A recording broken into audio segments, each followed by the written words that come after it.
In today's video, I'm going to teach you how to edit Shopify pages quickly and easily so you can keep your online store updated and professional.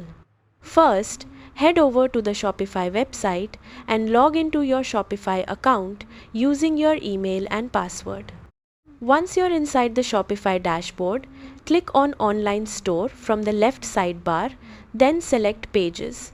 Here you'll see all the pages currently available on your Shopify store. To edit an existing page, simply click on the page you want to change. You can update the title, edit the text, add images, videos, links, or customize the content however you like. If you want to create a brand new page, click Add Page. Then enter your page title and add your content inside the editor. You can also format text, insert media, and organize information to make your page look more professional and engaging for visitors. Before publishing, click Preview to see how the page looks on your store. Once everything looks good, click Save to apply your changes live. Thanks for watching.